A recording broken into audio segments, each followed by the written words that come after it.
Fantasy football season is heating up with NFL team training camps getting started, mostly with rookies. Tonight is July 14th, and we're finally getting to some regular mock drafts. Tonight is a 12-team Superflex redraft PPR mock. I'll be showing off my Scott Fishbowl team in its completed state as well. Coming to you live on Optimus Fantasy, this is Monday Night Mock Drafts with Evan.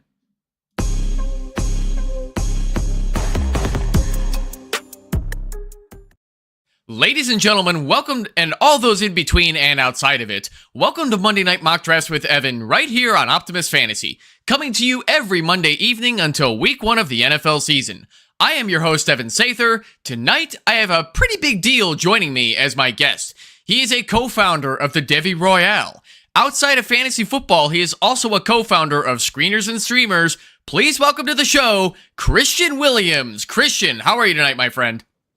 Not too bad, man. Excited to be here. How are you? I'm just as well. It's hard to believe it's already this deep into July, and now we're starting to see NFL training camps, mostly with the rookies showing up and getting started with what it's like to train on the NFL level, because I believe the vast majority of them are next week. Right. Yeah. I mean, I can't believe the calendar's already hit. I'm excited, though. I feel like this summer has dragged on, and I'm just ready for some actual football to be played, because the offseason stuff, it's exciting until like a couple weeks after the draft. And then after that, I'm like, all right, let's get on the field, And now we're seeing a bunch of second round draft picks holding out over allegedly guaranteed money. Shamar Stewart of the Bengals was taking some crap for it at first, but it seems like almost everybody in that second round is now threatening to hold out over the same thing. Yeah, that Jaden Higgins deal is really throwing a wrench into everyone's plans. Well, the owner's plans. I think the players are kind of right to say, I think this should be guaranteed, but I just don't know how it's going to work out. I don't think they're all going to get guaranteed deals. So we'll see. It's going to impact a lot of position battles too, because there's the report that Tyler Shuck might not report, and he has a chance to win the starting job as a rookie. So a lot of folks pointing out that wouldn't be very smart not to report when you have a chance to start your NFL career. So we'll see how it all goes. I think in general, the structure of those contracts is so set by the CBA that it's tough. There's not a whole lot of wiggle room, but that Higgins deal is certainly interesting. And it's kind of like what happened with all the collusion and things like that with guaranteed money before with the big quarterback deals. It's kind of similar. It's just on a smaller scale, I think. Vince Mapstone read my mind exactly. I'm thinking this could be possibly Spencer Rattler season on the New Orleans Saints, which I think would make a lot of Olave and Kamara shareholders crap their pants about it. But Spencer Rattler did a decent job as a rookie trying to make up for just a bad football team. But honestly, Christian, if it's Spencer Rattler, how much different is that going to be for everybody, how they feel about the Saints compared to Tyler Shuck? I don't know. I'm not high on either quarterback. I think they're both fine and capable of, keeping you in games. And I think that's been part of it. I think the introduction of Kellen Moore over there is more impactful than either of those quarterbacks. I think they're just going to try to run the ball and be safe with it. I just don't know how effective they're going to be running the ball when they really only have one running back worth giving the ball to. So I'm curious. The weapons there are not good, especially if Chris Olave isn't really his former self and healthy. So I'm curious to see how it all plays out. I think Rattler and Shuck, at least from an immediate standpoint, are on the same level. I was also just super low on Shuck as a prospect. Everyone was super high on him and he went super early, so good for them. But I just thought there was a lot of average and a lot of problematic things for a guy who had been in college for so long. So, but I do think if he reports, he should be the leader in that group. I think he's got a slight edge over Rattler, if only because we saw Rattler's deficiencies pretty glaringly last year. I think it was pretty obvious that he had to develop a little bit. Now, do I believe in Rattler to get better and develop in that way? I think he can be a little bit better, but I'd almost rather them go with Rattler early. And in my projections, I have them starting Rattler from the start of the season and then turn into Shuck a little bit later. So, speaking of the young players, you're the co-founder of the Devy Royale.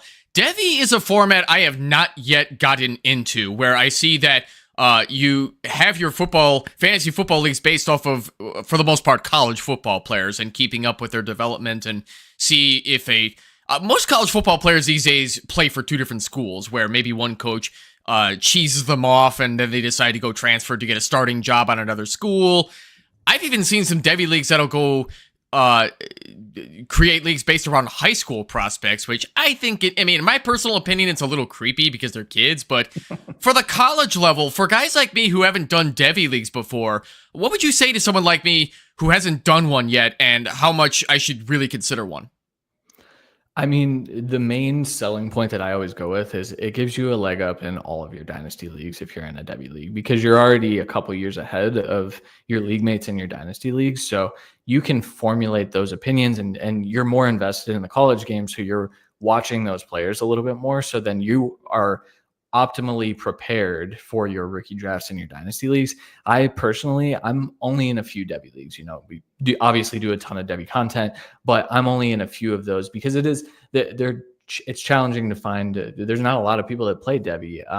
Honestly, like it's definitely a format that I think intimidates people because of the nature of needing to know so many college players. But really, it boils down to take your high level prospects, guys that even dynasty managers probably know about. Jeremiah Smith at Ohio State right now because he did so well last year as a freshman. So taking that and just expanding that a little bit and then being able to construct your rosters in a different way.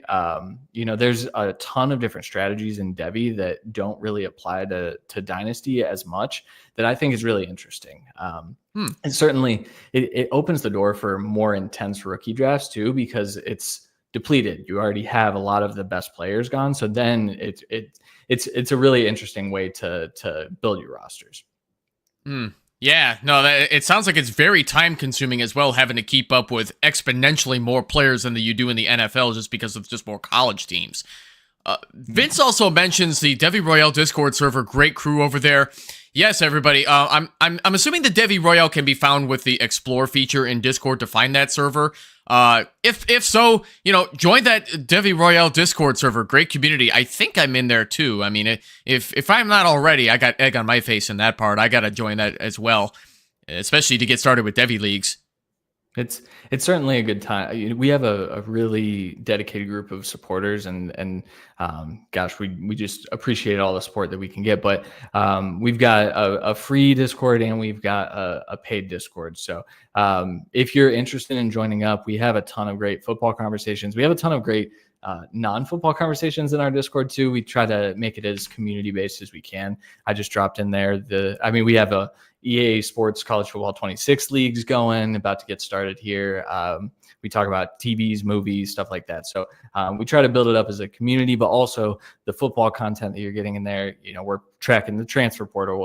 We're tracking recruiting. We're tracking the NFL draft because we do a ton of NFL draft content. So it's definitely cool. If you're interested, it is over at patreon.com/Devy Royale. You can check out all the benefits of joining over there, but it's a really great crew. And it's Kevin and I and Jay and Randy and guys that are at the Devy Royale, but also it's a ton of awesome people. So excellent. We'll mention that at the end of the show as well, for those of you who didn't catch that right away. Christian, I want to ask you one more thing before we get started. So outside of football, you and your wife co-founded Screeners and Streamers, which gets into movies.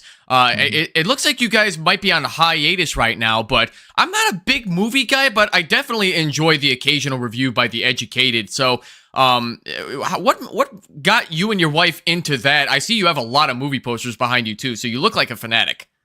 Yeah, it's interesting because I watched movies growing up, but I wasn't like a film, I wasn't super into it. I watched movies and it was kind of on in the background. And then, I met my wife, and that's one of our things that we do. We go see movies a ton.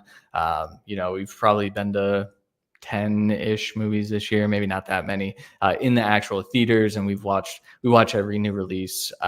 So that was part of it. She's a writer as well, and so we kind of talked about starting our Substack. We haven't written a whole lot, just been busy with life and everything. But yeah, it's that's a spot where we like to try to put our movie reviews when we go see new ones. Oftentimes we just get caught talking to each other about them and forget to post things. But yeah, it's cool. That one's definitely free. It's you can find it if you go just to my personal Substack. I've got both the Devy Royale Substack and that just linked right in my profile. So we'll see. Hopefully we post a little bit more. Fantastic. We'll talk more about that toward the end of the show as well. Before we get into it, I wanted to show off my final form of my Scott Fishbowl team as well. The later rounds, we did the 10 rounds live. I ended my 10th round at Jake Ferguson, and then I went Cooper Kupp. I grabbed Darren Waller in the 12th. This was just hours of Darren Waller officially signing with getting traded to the Dolphins, and I just grabbed him right away. I feel like I got lucky with that one as just a flyer to take a shot on, and then after Chubb, Shug, which Shug might not work out for me if he holds out, K-Dot, and then I just took a bunch of dart throws between Devin Neal. Blake Corum was an accidental auto draft pick, so we'll let that one slide. And then, so Christian, looking at the rest of this roster, without seeing the rest of the league, what are your thoughts on this roster? Is it a good start? I think so, yeah. I mean, I guess I'd be a little concerned about your QB3 at this point, but like you have time. There's going to be value there, and I really like the idea of going heavy running back in the first few rounds, especially this year. I think that in most formats, that's going to be a lucrative way to build a roster. But to also get CD within that and have 3 starting running backs and CD Lamb to start your draft, I feel pretty good about that. And then I'm pretty high on George Kittle again this year. I think, there's a lot of stuff happening in San Francisco with Ayuk maybe not coming back as early as people would hope, and this Juwan Jennings situation. So I think like your core group of players is really, really solid. I think Jerry Jeudy is a fantastic value where you got him. I'm not a huge Cortland Sutton guy. I've seen a lot of buzz about Devon Vele, but I've also been wrong about Cortland Sutton like 7 years in a row. So I think that's probably a great pick. Just in general, I tend to be lower on him than consensus, and I tend to always be wrong. So maybe I should fix that one of these years. But overall, I think that's a great start. Much appreciated. So without keeping the people waiting too long, we'll just quickly go over the format. It's just a Superflex 12-team redraft mock. So 1 quarterback, 2 running back, 3 wide receiver, 1 tight end, 2 flex, and then 1 Superflex. Easy peasy if you've done Superflex before. Or we're not going to bother with kickers or defenses at this point. So I'm going to share the correct tab here. Christian, my man, are you ready to get started? Let's do it. All right, I'm going to go ahead and click Start Draft. And we're going to get this started here with McFizzbiz. So we have 30 seconds per pick. We're going to go all 15 rounds here to fill out our teams, and we'll get 5 bench spots as well. So Josh Allen goes 101 here. So in your typical Superflex leagues, Christian, I don't know how many you're in right now, but quarterbacks going 101 do not surprise me at all. And I have yet to see one in a redraft league like this, but is this much of a surprising pick with Josh Allen? No, I don't think so. I think you're going to see, we're already seeing it, just a nice little run of quarterbacks before those wide receivers start to creep in. I think it's a viable strategy, especially if you're at the top of the draft. I actively selected the 111, so I'm curious to see if any quarterbacks worth taking in that first round fall to me here. But yeah, I think probably 6 quarterbacks should go here in the first round in Superflex. We'll see if that happens. We're already up to 5 here, so we'll see if Unogas or you or Aiden White select a quarterback here, and we'll see if that's correct. But I ended up going just Justin Jefferson because he fell my way, where I don't, in Superflex or 2 quarterback, I don't tend to panic over quarterbacks right away, being that they don't typically go super early. Some people, I guess, just like having 2 right away, but for me, it's like I'd rather just get my studs and just go from there. But so Christian, we'll have to see what you pick here. We got the auto pick here with Unogas, and he went to Ashton Genty. So before I ask you the next question, I'll let you go ahead and make your pick. I'm going to do something I don't normally do, so we'll see how this draft lands for me. I'm going to go ahead and take Puka Nacua. All right. I like Puka Nacua as a wide receiver 1 this year. Now that he's sharing that wide receiver room with Devontae Adams, what do you expect out of Puka this year? Let me make my pick first, and then I will tell you. I promise. Absolutely. Sorry, I'm laser focused here. I I'm like it. gonna go. I'm actually. We're gonna do something that. No, no, no. I'm gonna go ahead and take my boy Caleb. Mm. Um, So for Puka this year, I mean, I think Devonte Adams was force fed last year to the point that like he was still super effective, but I think there is some sign of decline there. And I just, for whatever reason, I have a lot of faith in both of those wide receivers to be productive, but Puka to be the clear number one. I think what's going to happen is a lot of attention is going to be taken away from Puka because of Devonte Adams because he still has it a little bit. And so I still feel really comfortable with Puka as like a top 3, top 5 wide receiver, which is why I took him there, top 3.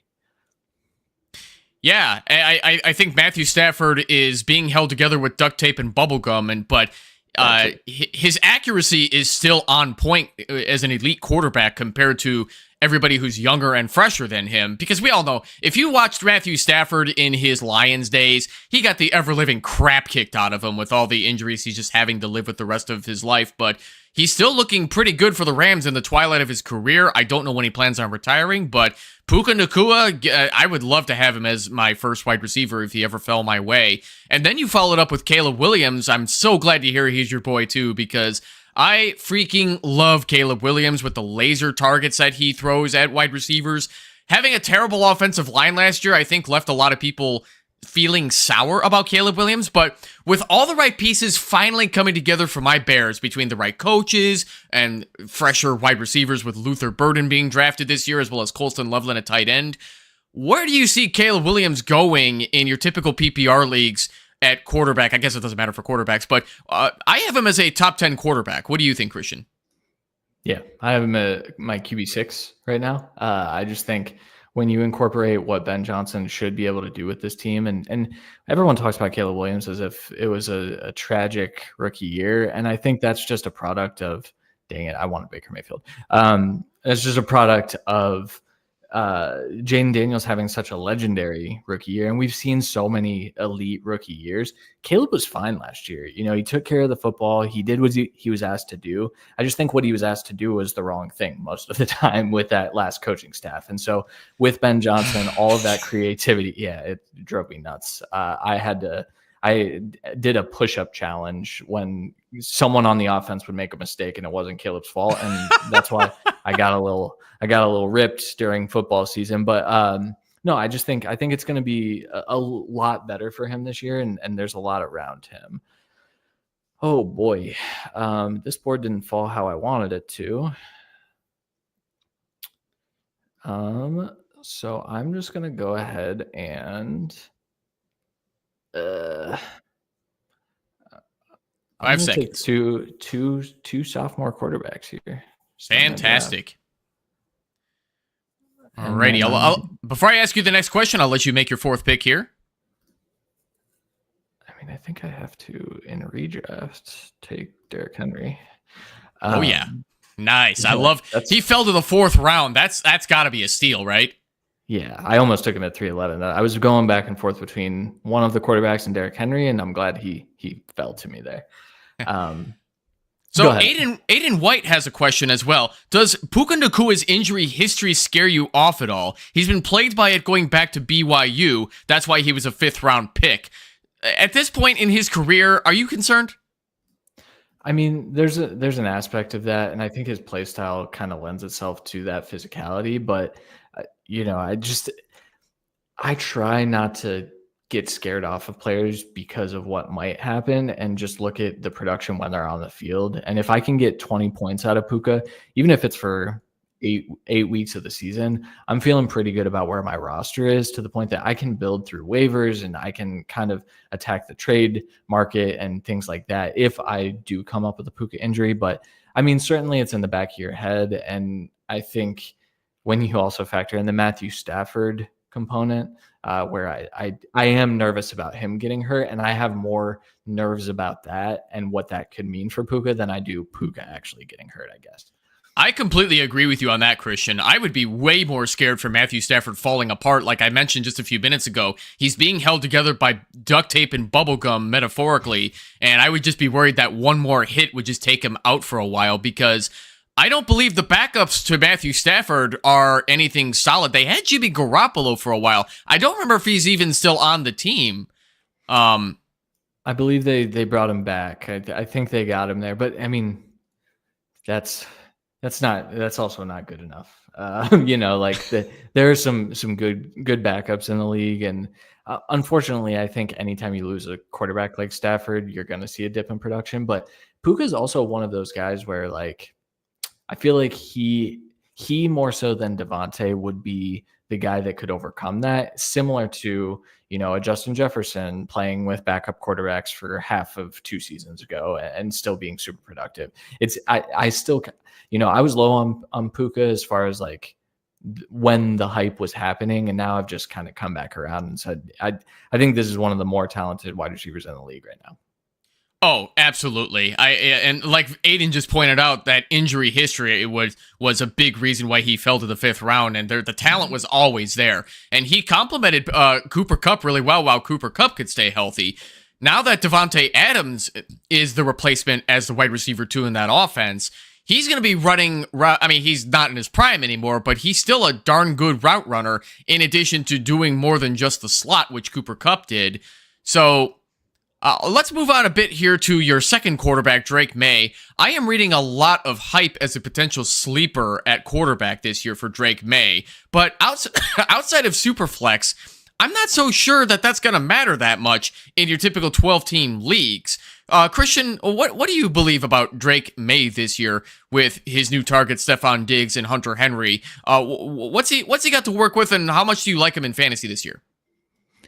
He's my QB 10. He's my QB 10. I drafted him ahead of, I thought maybe some of these other guys would fall to me. Justin Fields, of course, is super high for me. It just, every time he's on the field, he produces. But with Drake May, I think the weapons matter. But once again, similar to Caleb, the environment matters. The offensive line maybe isn't one of the best, but it's certainly significantly improved from what it was last year. And May had some boneheaded throws last year, but man, some of the good was like elite. It was Justin Herbert-esque. Let me go ahead and make this pick before I ramble myself out of. You're good, my man. The time. Boy, oh boy, we're getting pretty shallow at that position, but I'm just going to go ahead and take. I'm going to go off of ADP, doesn't matter. I'm taking Jalen Waddle. I still love that as your wide receiver too, because he's looking really good at training camp. He certainly is. And if you, I started an article about him. I didn't finish that article.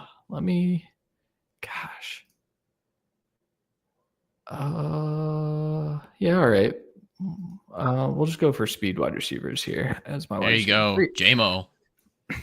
So I'll let you finish your answer about Drake May, though.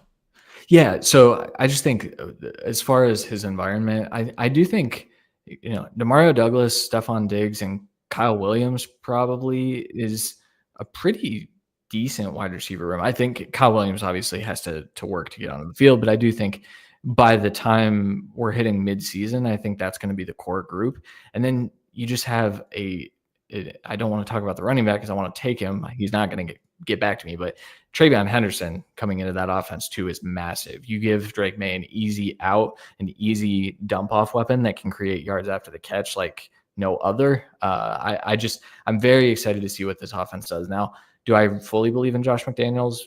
Maybe not, but I believe in him a lot more than I believe in Alex Van Pelt. So that's kind of, I think from what we saw with May last year, if you transpose just that and don't even factor in growth onto this year with this current environment, I think it's going to be really good for fantasy. Yeah, this is definitely going to be a much different looking Patriots team with a Gerard Mayo now gone, as he was just groomed into the position as a Belichick successor, and this team, for whatever reason, just could not get along with his really stiff, hard-nosed, tough style of coaching, holding going over the top of trying to hold players accountable, but then the results were just not there. And now they got the old Tennessee Titans head coach Mike Vrabel, who also played for the Patriots. I really liked how well he did, considering the Tennessee Titans were just not going to give him the best possible team to work with. Their old GM traded away A.J. Brown in the draft and replaced him with Treylon Burks, and we all saw how that worked out. So now that he's not working with an ownership that stifles his ability to coach a successful team, what do you see this year for the Patriots with Vrabel in charge? I mean, I think there's going to be more accountability, which I think is pretty important. It's just interesting to me that Jerome Mayo didn't have it because he came up through the Belichick era, but he couldn't even hold himself accountable, and I think that was part of the problem last year. I think Vrabel's an excellent head coach. I think the way that situation went down in Tennessee was certainly unfortunate, and we saw the signs from that AJ Brown trade. It just all trickled in. So I'm excited to see what they can do. I think that defense on paper is, I mean, that's a scary good defense. And when you're able to, not need your offense to throw for 400 yards to win games, like I think last year's team probably needed. That's why they didn't win many games. I think they're in a much better position to be successful, score a lot of points. And overall, I think this Patriots team it's one of my like sleeper teams to make the playoffs, because while their division is tough, I think they're a really good team with a good coach now. Their defense was underrated in a lot of weeks too, where they still had some solid pieces that would make some certainly good plays. And if you play in any leagues with DST, the Patriots would come through on some weeks where, I mean, I could say the same thing about the New York Giants though, where their front was pretty good or underrated, and their secondary had some missing pieces that remain to be seen. But they lost James Bradbury, which absolutely didn't help. But so I'll let you make this next pick before I ask the next question out of you. Oh man! All right, I'm gonna take him. I know he just got arrested, but I don't think it's gonna matter. So I'm just gonna take him, and I just want to throw that out there. I understand he's in some legal trouble right now, but if he plays, I feel pretty good about him. Yeah, so Aiden needs a little time to make some picks. So I guess let's just address the elephant in the room. Quinshon Judkins, we don't know what's going to happen yet with his legal troubles right now with the battery and domestic violence case. Judkins definitely has the talent to be the starting running back for the Browns. I had him taking a 60% snap share at some time during the season. I'll let you make this next pick before I finish that question. I'm struggling here. Let me just go ahead and take Jerry Jeudy. Alrighty, we'll keep it on the Browns here. So, we have a lot of questions that remain unanswered right now about Quinshon Judkins. It looks really bad from a 10,000-foot view. It's going to sink his ADP. How much? I mean, at the 7th round, is that still a good deal for Judkins until we learn more about his situation? That's kind of where I'm leaning, because I do projections every year. I do full stat projections for all 32 teams. It's how I kind of come up with my annual fantasy rankings. We put out a guide about it too, which we could talk about later. But when I did my projections, because I think they're going back to that Kevin Stefanski scheme and Kevin Stefanski led offense that saw Nick Chubb and Kareem Hunt be incredibly successful. And because I'm looking at this Browns running back room saying, I mean, Judkins is clearly the best one.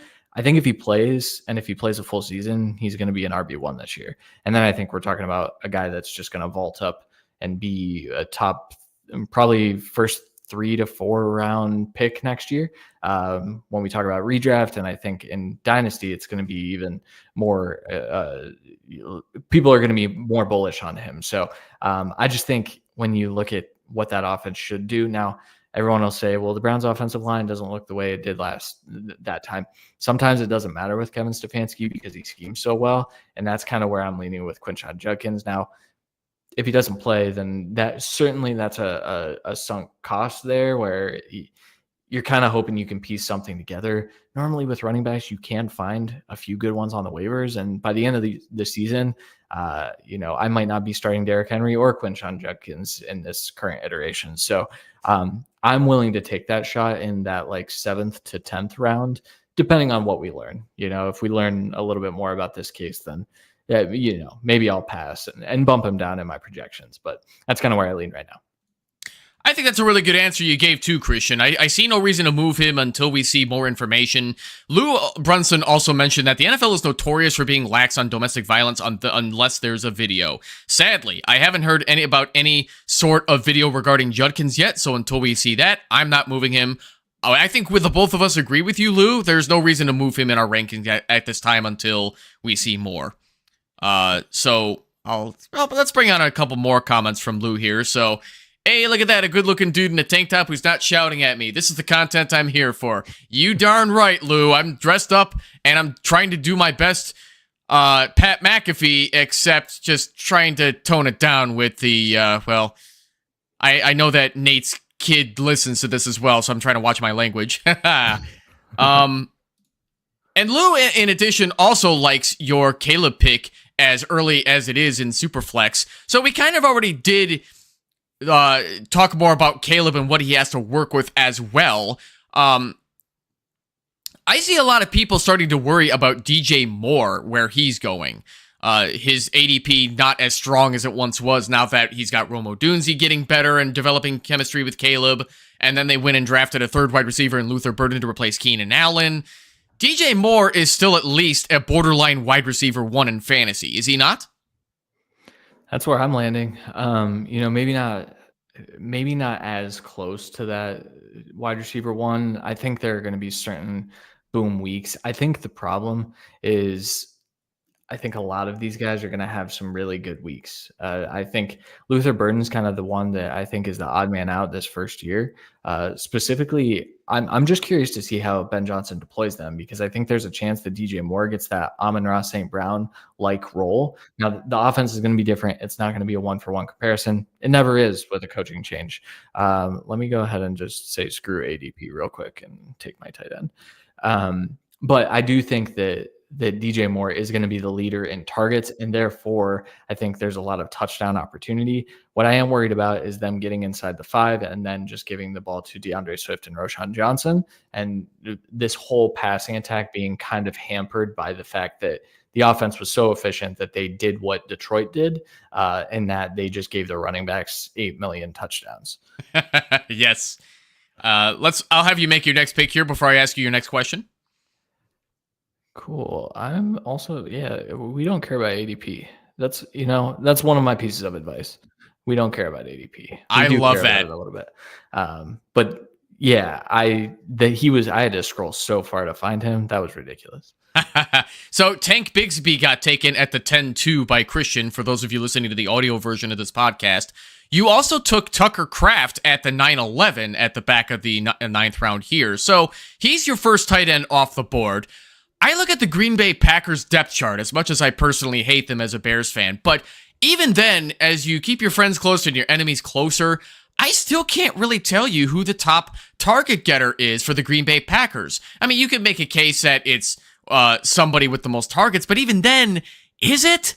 That's how I feel about the Packers offense. So with the Matthew Golden draft pick, who FMN took at 908, is he going to be the true wide receiver 1 of this offense, or is it still going to be all over the place again? That's the key here. I think Tucker Kraft's the wide receiver 1. I think they want to build through this tight end, and they've put complementary pieces around. Now, I think Matthew Golden's going to have a fine rookie year. I think Jaden Reed's actually probably pretty underrated at this point too. I think those are the two that have, at least last year, Jaden Reed had some abnormal drops that we've never seen. And so I'm going to write that off as an anomaly where something seemed off. I think he seemed to be more hurt every week than he was, or than we were being led to believe. So I do think that he's going to be a fine pick too. But to me, if you follow the trail of comments throughout this offseason, it's like, yeah, we need to get Tucker more involved. He's a weapon. We need to use him every which way. I have Tucker Kraft as my tight end 7, and that's with me honestly being kind of cautious with what I think he can be. This wide receiver room is very tough to navigate through. I do think that that's going to play a role, and I think Tucker Kraft's going to be the constant, and I think Jordan Love likes constants. Yeah, that's a pretty big praise for Tucker Kraft. And it's funny, when Tucker Kraft got drafted in the NFL, he was a much later round pick, and they grabbed Luke Musgrave much earlier. If I'm not mistaken, I believe Musgrave was a second round pick. And look where he's at right now on the Packers depth chart with all, I mean, the injuries coincidentally kind of crushed his chances at being the Packers starter. But even when they were both sharing the field, Tucker Kraft looks miles ahead of Musgrave as far as talent and routes running and catching passes goes. So, is Luke Musgrave donezo as far as an NFL career goes? Maybe as far as a fantasy career goes. I think there's still a role for him because he is such a good field stretching tight end, and I think that's what made fantasy managers so high on him that year. Not to brag or anything, but when I went into that NFL draft season, it was very clearly Tucker Kraft was the more complete tight end and the more ready to play tight end. I thought Musgrave's problems with blocking were going to prevent him from being an impactful player, even if he is such a weapon, especially after the catch. Kraft has honestly surprised me, though, in the way that he has also been an incredibly effective after the catch player. He's been as reliable as any tight end that you watch. It's just his usage hasn't been there. To me, I think Musgrave can carve out a decent role. It's just, I don't think fantasy managers are going to like what it looks like because he's probably operating as that tight end too with that blocking deficiency, I guess. Vince Mapstone, you sniped my Brandon Ayuk pick. I shake my fist at you from down all the way to you down under. But you're still my favorite Aussie, so no hard feelings from me. Let's go Jonnu Smith for the heck of it. Just Arthur Smith's darling tight end who they're going to give end-around carries and goal line, I'm sure, which, I mean, they'd be crazy to do that after they just drafted Caleb Johnson, but we'll see. So I guess we'll transition that into the Steelers here. So Jonnu Smith gets traded from the Dolphins to the Steelers to go rejoin Arthur Smith, and they already have Pat Freiermuth, who's been pretty good, but, you know, nothing spectacular, but he's been pretty good. So this Steelers offense, are they really going to be able to feed two tight ends with enough volume that's healthy for fantasy numbers? The Steelers offense, I don't know what to do with it. I struggle. The Jonnu Smith pickup in that trade doesn't really make a whole lot of sense to me because I do think that Freiermuth and Smith can work in similar ways. Let me just take Rachaad White real quick. I would love to believe that both Jonnu and Freiermuth can be impactful players. The problem is I think they do both operate in similar ways. So when you think about an Arthur Smith-led offense, I think one of them is going to be good each week and one of them is going to be completely unstartable. And I think that the problem is going to be picking which one is the startable one. I'm going to go ahead and take a QB3 just to get a little bit of an advantage here, even though some people already have one, and I'm going to get a little risky. That's what we like on this show. Yes. So I agree with you on that front about the Steelers tight end room. I think they're possibly going to try to do what the Baltimore Ravens did with Mark Andrews and Isaiah Likely, despite the fact that I think those Freiermuth and Jonnu Smith are not quite as completely talented as that other duo, and that's not even a disrespect to both of them. I think they're both very good pass catchers, but when a 41-year-old Aaron Rodgers is throwing you the football, sure, his arm looks good, but is he going to be healthy enough to play a full season again?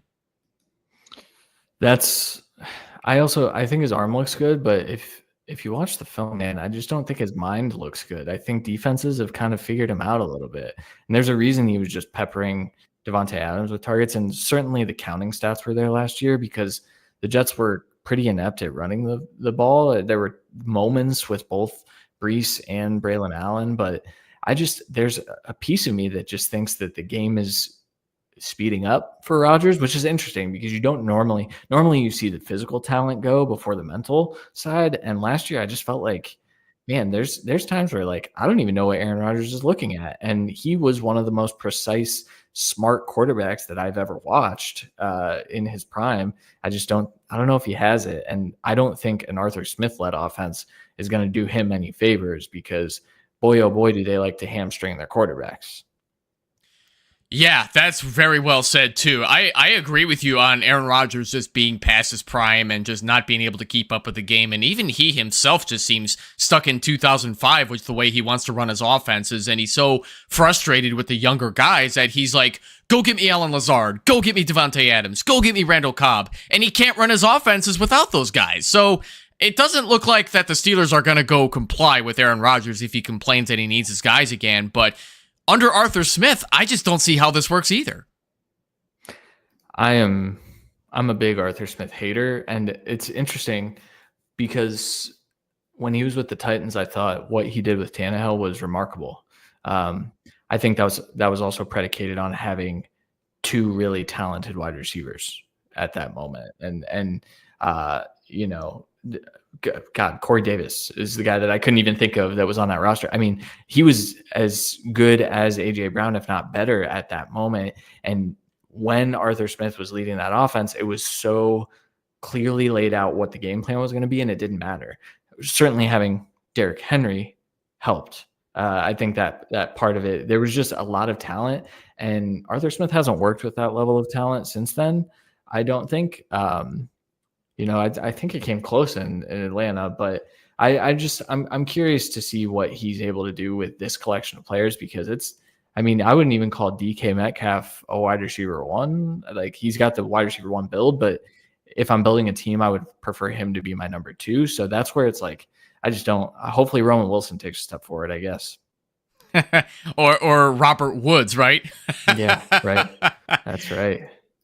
And so Aiden Max White has another question. Do y'all think there is any risk to drafting players taken in the second round this year, not named Higgins, due to the holdouts? So we kind of touched on this a little bit earlier, where there's two second rounders. Higgins is one of them, and I forgot the name of the other one that signed their rookie contracts, where everybody else is still working out their deals.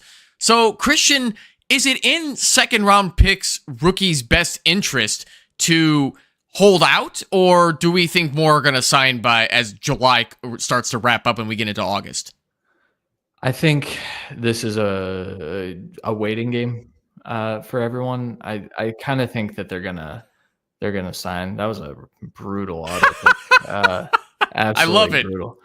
Me too, as someone who really would like to take this running back.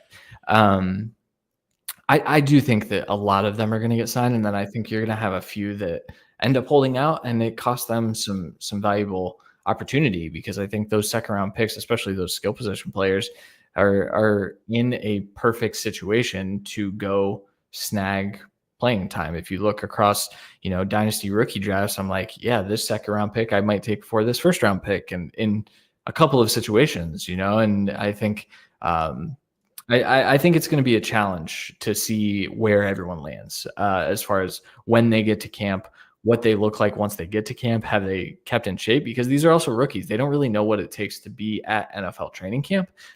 And we see that all the time, where a guy's just incredibly talented, but he doesn't know how to take care of his body leading up to things. And then it takes him forever to get in shape, takes him forever to get on the field. We're all disappointed. We get sad. He becomes a value 2 years later. And then, talking about Quentin Johnston here, but I'm curious to see how many of them actually land on the field in week one of camp. I can't imagine Trey Harris holding out for too long with the Chargers either, because it's in his best interest to get out there, because like you just said, otherwise we're going to see Quentin Johnston getting targets behind Lad McConkey. And if you know fantasy football managers, we don't want to have to depend on QJ. Sadly. I'm curious to see where his final ADP lands up this year, or winds up this year, because he scored a lot of touchdowns last year, and I know Mike Williams is on that roster now, but I wonder how many fantasy managers are going to look at that and say, I might take a shot on that. Even though they drafted Trey Harris, everything says don't draft QJ, and I still look at him on the board and I'm like, but what if this is it? What if, he's consistent this year? Well, so who else they have too at tight end is Tyler Conklin. So Justin Herbert is not shy to throw to the tight end as well, and they haven't really had a great tight end on that team since Antonio Gates. So they had to stick Will Dissly in there just because they really didn't have anybody else to catch those passes. But I like Tyler Conklin as a tight end 2 on most teams. I think he's vastly underrated, and he's going to catch a lot of balls when Quentin Johnston drops them. Bricks for hands. No, not sorry. But do you believe that there's any sneaky value for Tyler Conklin? Oh, I think so. I mean, this Chargers offense it's not as bad as the Steelers. It does worry me a little bit in that I think Justin Herbert is incredibly talented. I think he's elite. I think he could be one of the best quarterbacks in the NFL. I also think Greg Roman very specifically likes to run the football. And so I get nervous attacking anyone outside of Lad McConkey, really. That said, there is opportunity for value there, and there's a chance that Greg Roman does say, okay, let's throw the ball a lot more. We have this quarterback that has a freaking howitzer of an arm. We're going to go ahead and air it out a little bit, and now we have guys that can go up and catch the ball. There's a chance, and I think Conklin's definitely going to be a big part of that. I also don't think that Disley's not going to be a part of that. I think, the tight ends there could see a pretty big boost in target share. Yeah, I could absolutely see that in a Harbaugh offense too, after they're running all over defenses with Najee Harris and Omarion Hampton. So I forgot to mention earlier, for those of you listening at home on the audio version of this show, Aiden White, after he asked his question about the second round holdouts, took Frank Gore Sr. and Frank Gore Jr. in a row with the 12th pick wrapping around those rounds, which I mean, that's instant comedy. I don't care who you are. So I'm going to let you make your final pick here. I like your Roschon pick too, just because I don't expect Roschon Johnson to get anything more valuable than goal line carries, because goal line carries is not DeAndre Swift's forte, and you spent your last pick on Devon Valley. The wide receiver 2 in the Denver offense, to me, is up for grabs between Mims. Why am I forgetting Mims' first name? I'm sorry. Marvin Mims and possibly Pat Bryant if he lives up to his Michael Thomas-like profile. But Devon Valley kind of seemed to be losing a lot of touches last year to Marvin Mims, as he was catching a lot of Bo Nix deep balls as they were fighting to get into the playoffs against the B team for the Kansas City Chiefs. But does Devon Valley really have a path to wide receiver 2 volume? Here's the thing. I'm not a Vele believer, and I wasn't as a prospect. And then when I watched him play, even towards the end when he wasn't getting the targets last year, I was like, man, this kid's like really good. He's always open. To me, I don't necessarily take like injury replacement wide receivers. That's not a strategy that I would advocate for, except when you have some flexibility with your last round pick. I think if Cortland Sutton were to go down, I think Devon Vele immediately becomes a top 24 player every week. And so when you talk about Cortland Sutton's kind of injury history and he's starting to get up there in age, and the fact that I think Vele is getting a little bit of hype out of OTAs. And I think as we get into training camp, we're going to see a little bit more of that. He's a big bullying type of guy, and I think that could be valuable when they don't need to air it out as much. I think what they want to do, judging by how they improved their running back room, is actually run the ball and sit down with 2 wide receivers, and I think Vele is going to be that second wide receiver. So give me it's a dart throw for sure, but I'll take that dart throw here in the last round. Yeah, and if you need a dart throw at wide receiver and you need somebody with potential upside, I agree with your process on choosing a Devon Valley, where I don't think you're going to be taking a Tank Dell like Aiden did, being that, he's going to be out for quite a while. But the other wide receivers taken in the last round here are Quentin Johnston, Adam Thielen, and then I took Pat Bryant, where I think I believe a little more in Pat Bryant's potential, but, he's a rookie, so who knows. But then we were just talking about Quentin Johnston, and Adam Thielen is still hanging around. So I'll ask you this before we start reviewing teams. Adam Thielen has been a pretty good safety blanket while healthy for Bryce Young. Then he gets injured and he misses half of last season. Does Adam Thielen still command a lot of targets at his age and experience level, considering that they just drafted Ted McMillan? No, I think it's over. I just think that injury at that age, on top of the fact that, God, he was slow out there. It's crazy that he got as many targets as he did. Like, he was running at mud before the injury last year, and certainly produced anyway.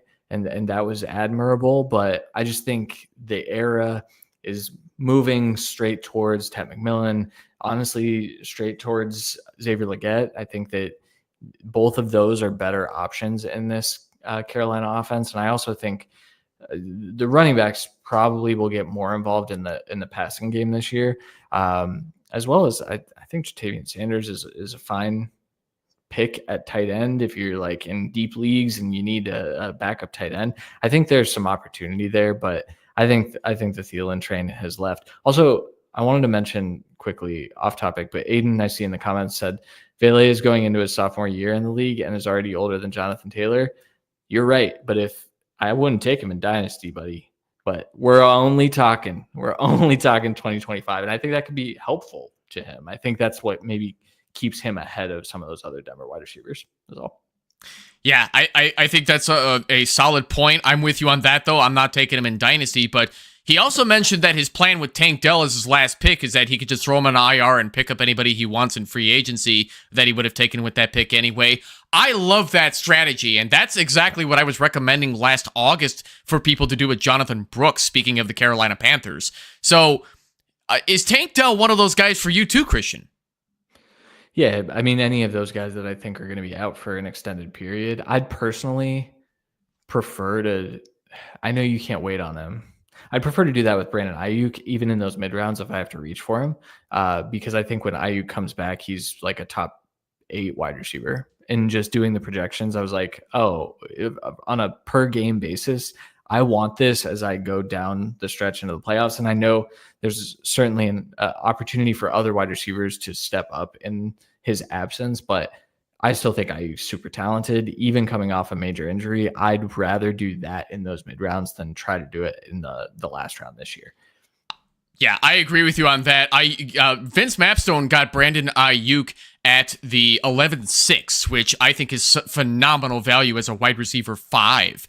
That's his 5th wide receiver off the board, where everybody's low on Ayuk because he's probably not going to be ready by week 1. The 49ers are awfully optimistic about him being possibly ready for week 1, but I would not be surprised if he had to miss like 2 weeks, 3 weeks, and he's ready by like week 4 or something like that. And if you're sticking him in an IR slot, you win.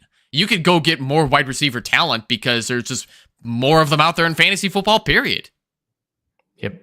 Very viable strategy. But to that point, the Tank Dell strategy, I might try to take someone who I think is going to play this year still, just in case I can use that as a late season boost. But yeah, I don't think Tank Dell is playing maybe ever again, sadly. You know, it just doesn't seem good with how the Texans just built that wide receiver room. But it's still a viable strategy. I always like a throwaway last pick to have roster flexibility for sure. Yeah, no, I'm with you on that. Sadly, I do not think it looks good for Tank Dell, and it made me really sad to see him going down. And that was from friendly fire last year when he had one of his own wide receivers fall on his knee and had multiple tears to multiple ligaments, which you do not want as a wide receiver. And even when he does come back, you better hope he still has the same explosiveness for CJ Stroud to just chuck it downfield and hope he finds him somewhere. Yeah, I think so. So let's get into this, Christian. So looking at all 12 teams here, whose team do you like best out of this entire mock draft? I think the first 4 rounds of McFizbiz with 101, I think that's my favorite first 4 rounds. After that, there's some players that I'm fairly out on. And so I would honestly, I think if you had gotten, no, I mean, shoot, man, I think your team might be strongest just top to bottom. Just the first 4 to alternate positions like that. Now I'm a little lower on Mahomes for fantasy this year, and I'm not sure why. Like it came out and I was like, oh, I mean, I guess this is right around where he's been finishing, and just his ability to stay on the field kind of keeps him in that QB1. On a per game basis, I'd rather a few other quarterbacks, even like even Baker Mayfield, honestly, this year. That said, I mean, I want Trey McBride on all my rosters. I should have taken him in the second round. That's how high I am on him. But I couldn't take him before Brock Bowers, and I didn't want Brock Bowers there. So no, I really like your roster, man. I think it's probably the strongest here. I appreciate that. Most of my guests usually don't pick my team first like that, so kind of stroking the ego of the host. I mean, I'm kidding, but even then, I know that Patrick Mahomes is not really a popular option at quarterback anymore for fantasy purposes, and ultimately, when you have Matt Nagy as your offensive coordinator, he's going to run a lot of the most bland, vanilla plays possible, turning Patrick Mahomes into an expensive game manager. I've talked about this many times on the show, but wide receiver flat routes and running back draws are his go-to for play calling, and it was so bad in 2020, he had to give up the play calling to Bill Lazor, who made David Montgomery look like $1 million. But the Kansas City Chiefs also have a genius in Andy Reid, which saved that offense, but pretty much lost them that Super Bowl, in my opinion.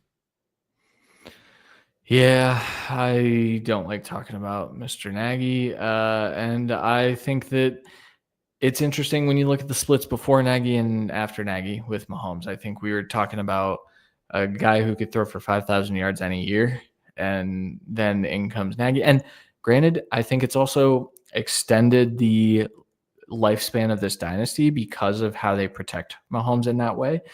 They're not out there chucking the ball around the field as much, and maybe that they're not running the ball very effectively either, for what it's worth. But they're doing enough to win games. That offense last year was not very good. I know people don't like to. I mean, that might come off as a hot take because it's an Andy Reid offense, and the Chiefs were in the Super Bowl.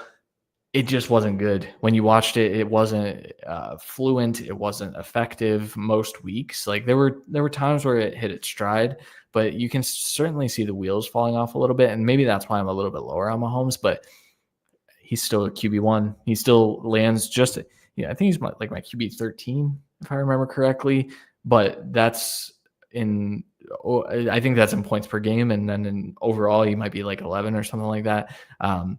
There's a guy you play into your lineup and you don't worry about it. And I think that's a nice, solid pick to have. Yeah, it's really weird to put Patrick Mahomes that low because when you watch enough football, we know how freaking talented the guy is, but he's just being stifled with a team that just can't stay together and be as together as they were in their Super Bowl years, where they don't have Tyreek Hill anymore. They have wide receivers that either get injured or just can't stay out of trouble with the law. We don't even know if Rashee Rice is still going to get suspended.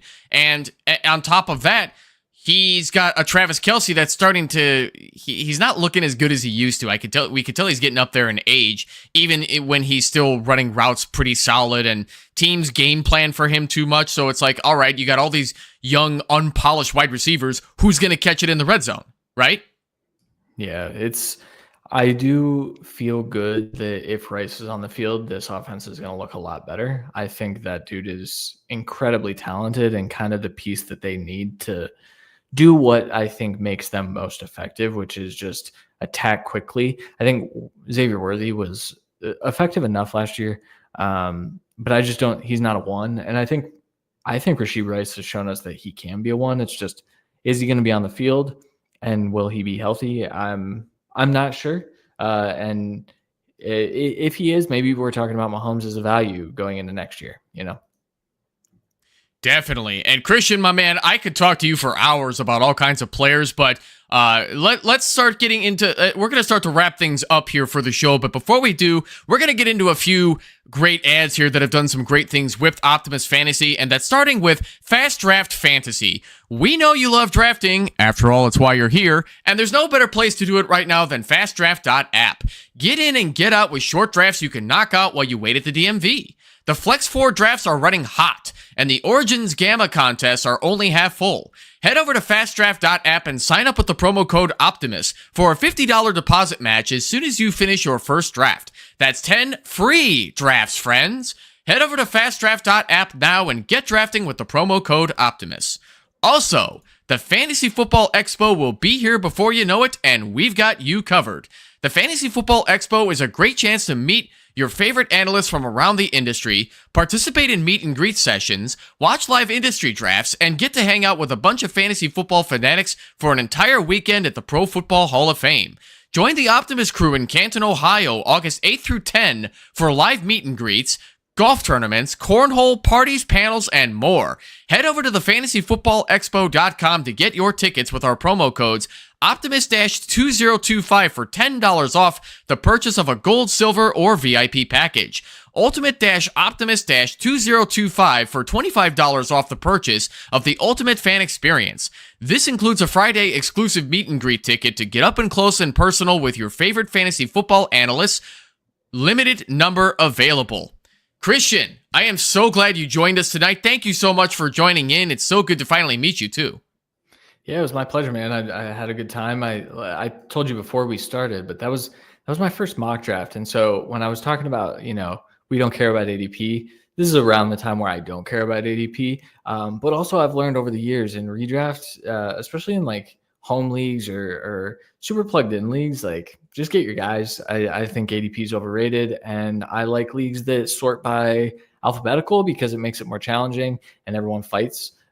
Because there's a guy like Brandon Ayuk who falls to the 14th round instead of the 11th round because they weren't looking in the right spot. So no, it was my pleasure, man. It was a really good time. Yeah, I'm totally with you too on hating ADP, just because it could be so easily skewed with mock drafts that go even zanier than the ones we run. So you get your guys and hope for the best, right? Absolutely. Hope for health. That's the main thing. Hope for health. Fingers crossed. Ladies and gentlemen, this has been another episode of Monday Night Mock Drafts with Evan. Once again, I'd like to thank my guest Christian Williams for joining us this evening. If you haven't already, subscribe to the Devy Royale on YouTube, and don't forget to check out Screeners and Streamers as well after the show. Christian, tell the people what else you have coming up over the next couple of weeks or months that they should check out. Oh man, we've got a lot in the pot right now. We're working on a big college football preview guide. So part of being into Devy is being into college football. And so we've got this, I don't even know how many page guide where we preview our top 25 teams. We do some player profiles. We talk about our all conference picks. It's going to be a really valuable tool for those who are playing in Devy leagues, also C2C leagues, but also if you're a fan of college football, this guide's kind of what you should be looking for. We've got a full slate of in-season content coming at thedevyroyale.com, which is our Substack. Kevin and Jay have been crushing it. Jay Stein, for those of you who follow him, or if you don't follow him, you should. He's one of the best data-oriented minds in the fantasy football space. He's writing his awesome Dynasty investor pieces right now that I think are some of the most valuable things for Dynasty football managers. And then we're trying to pump articles out every day to help people win fantasy championships. And I think you can find us at thedevyroyale.com, but also, as I mentioned a little bit earlier, patreon.com/thedevyroyale. That's your best bang for your buck. It's $5 to join there. Our paid Substack is $5, but part of your $5 over on Patreon goes towards having a free Substack membership. So go over to the Patreon. You'll get access to the Discord. You'll get access to all of the guides that we have coming. We have this giant Dynasty Dominator guide that we have coming in about mid-season of the NFL season. So a few months away now. We haven't started it yet, of course, but there's a lot of good stuff on the way over at the Devy Royale. So shout out to the team. They're crushing it. I'm making it. We're hoping to make it. With all the stuff you've got going on at the Devy Royale, there's no reason not to check that out, folks. The DevyRoyale.com. You heard the Patreon address as well. Check that out. $5. You can't go wrong with $5. Also, thank you to everyone who joined the mock draft this evening, because it is darn near impossible to do a mock draft show without folks like you drafting with us. Next week, we will be doing a 10-team, 1-quarterback PPR redraft mock, and joining me for that one next week is a highly talented writer from the Football Guys. The only hint I'm going to drop is that it's not going to be Matt Montgomery again. However, Matt is great, and I'll have him back again someday. If you would like to join us for that draft, please join the Optimus Fantasy Discord server so that you could get first dibs on a spot in Sleeper. The link will be in the description below of this video. Coming to you live on Optimus Fantasy. Have a great night. I will see you all next week. Take care.